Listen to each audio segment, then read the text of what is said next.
হাইপারটেনশনের জন্য যদি আমরা লেটেস্ট গাইডলাইনটা দেখতে চাই, যেটা 2026-এ আপডেটেড করা, আমরা এখানে দেখতে পাবো যে লেটেস্ট এই AHA, যেটা আমেরিকান হার্ট অ্যাসোসিয়েশনের গাইডলাইন, যেটি 2025 সালে পাবলিশ করা হয়, সেখানে হাইপারটেনশনের ডায়াগনস্টিক ক্রাইটেরিয়া বেশ স্ট্রিক্ট করা হয়েছে। সেখানে স্টেজ 1 বা গ্রেড 1 হাইপারটেনশন 130 থেকে 139 সিস্টোলিক আর ডায়াস্টোলিক 80 থেকে 89, যেটা আগে ছিল 140 থেকে 160 পর্যন্ত, মানে 159 পর্যন্ত, বা ডায়াস্টোলিক 90 থেকে 99 পর্যন্ত। তখন আমরা এটা স্টেজ 1 হাইপারটেনশন বা গ্রেড 1 হাইপারটেনশন বলতাম, কিন্তু এখন বলা হচ্ছে 130 থেকে 139-এর মধ্যে বা 80 থেকে 89-এর মধ্যে থাকলে আমরা সেটাকে স্টেজ 1 হাইপারটেনশন বলবো। এবং এই ক্ষেত্রে আমরা লাইফস্টাইল মডিফিকেশনের সাথে সাথে ফার্মাকোথেরাপি দিতে পারি if high cerebrovascular risk or end organ damage or renal involvement যদি থাকে। আমরা হাইপারটেনশনের ম্যানেজমেন্টের ক্ষেত্রে লেটেস্ট গাইডলাইন অনুযায়ী বলছে যে ইনিশিয়াল ডুয়াল কম্বিনেশন আমরা দিতে পারি, কিন্তু সিঙ্গেল পিল যার মধ্যে কম্বিনেশন থাকবে, এর মধ্যে আমরা এসি ইনহিবিটর বা এআরবি, তার সাথে আমরা dihydropyridine calcium channel blocker or ACE inhibitor বা ইআরবি এর সাথে থায়াজাইড ডায়াবেটিক্স আমরা ইউজ করতে পারি। ইনিশিয়াল থেরাপিতে ডুয়াল কম্বিনেশন থেরাপির কথা বলা হচ্ছে। এবং যদি এটাতে রেসপন্স ভালো না হয়, টার্গেট বিপি কন্ট্রোল না হয়, তাহলে স্টেপ 2-তে আমরা ট্রিপল কম্বিনেশনে যেতে পারি, যেখানে এসি ইনহিবিটর বা ইআরবির সাথে আমরা ডিহাইড্রোপাইরিডিন ক্যালসিয়াম চ্যানেল ব্লকার এবং তার সাথে থায়াজাইড ডায়াবেটিক্স আমরা অ্যাড করতে পারি। এটা হচ্ছে স্টেপ 2। এবং স্টেপ 3-তে যদি এইটাতে রেসপন্স না করে, তখন আমরা স্টেপ 3-তে যাব, যেটাকে আমরা বলছি রেজিস্ট্যান্ট হাইপারটেনশন। এখানে আমাদের একটি ফোর্থ ড্রাগ অ্যাড করতে হবে। আমরা এখানে মেনলি স্পাইরোনোল্যাকটোন 25 থেকে 50 মিলিগ্রাম অ্যাড করব। এটা once daily if eGFR more than 45 ml per minute per 1.7 feet through meter square, আর অথবা পটাশিয়াম, যেখানে এবং তার সাথে পটাশিয়াম লেস দেন 4.5 মিলিমোল হতে হবে, কারণ আমরা জানি এটি পটাশিয়াম স্প্যারিং এজেন্ট। 4.5-এর নিচে না হলে স্পাইনোল্যাকটোন দিলে এটা হাইপারক্যালেমিয়ার ঝুঁকি বাড়ে।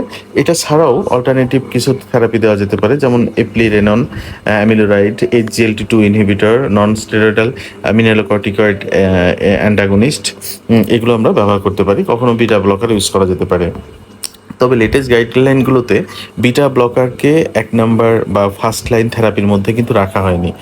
আমরা এখন দেখব যে compelling the indication and preferred drug various comorbidities, like যদি করোনারি আর্টারি ডিজিজ থাকে বা অ্যানজাইনা থাকে, তাহলে আমরা সেখানে ফার্স্ট লাইন হিসেবে বিটা ব্লকার, এসি ইনহিবিটর বা ইআরবি এবং ক্যালসিয়াম চ্যানেল ব্লকার ইউজ করতে পারি।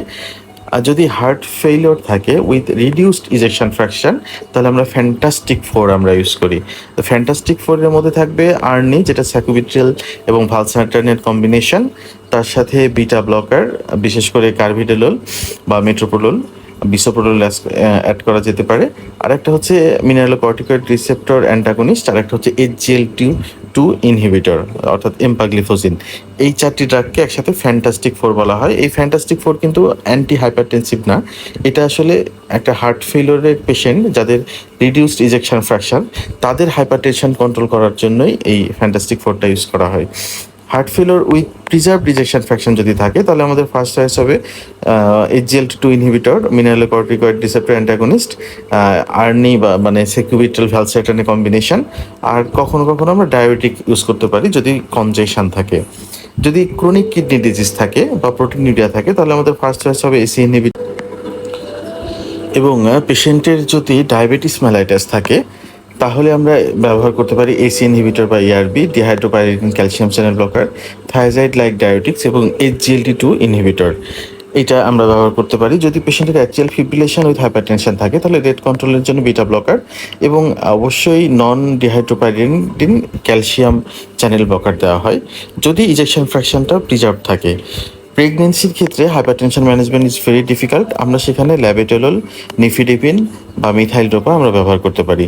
এই ড্রাগগুলো ইউজ করা যাবে না, যেমন ACE inhibitor, ARB, ARNI, direct renin inhibitors, mineralocorticoid receptor antagonist, এগুলো।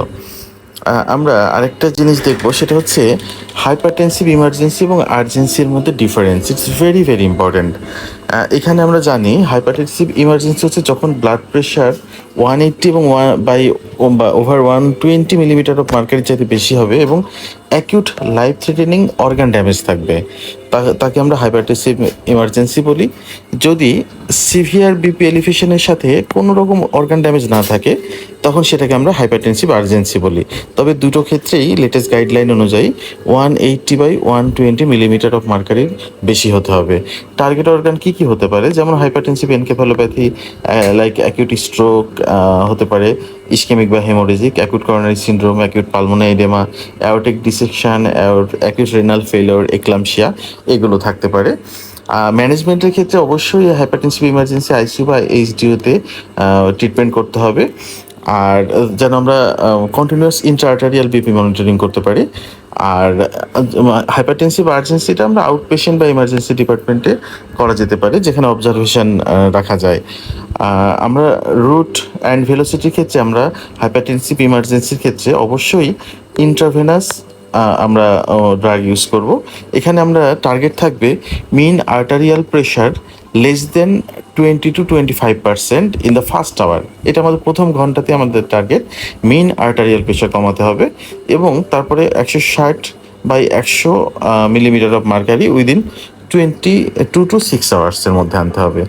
আর ওরাল এজেন্ট আমরা হাইপারটেনসিভ আর্জেন্সির ক্ষেত্রে ওরাল এজেন্ট ইউজ করতে পারি, যেমন ক্যাপটোপিল, ল্যাবেটোলোল, অ্যামলোডিপিন, ক্লোনিডিন, এবং গ্র্যাজুয়াল আমরা রিডাকশন করতে পারি ওভার 24 থেকে 48 আওয়ার্সের মধ্যে।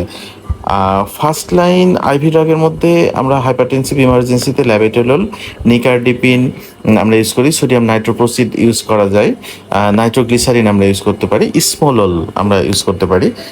আর আর সাধারণত আমরা হাইপারটেনসিভ আর্জেন্সির ক্ষেত্রে রিজিউম মেনটেনেন্স আর ওরাল অ্যান্টি হাইপারটেনসিভ অ্যান্ড কখনো কখনো আমরা সেকেন্ড ড্রাগ অ্যাড করা যেতে পারে।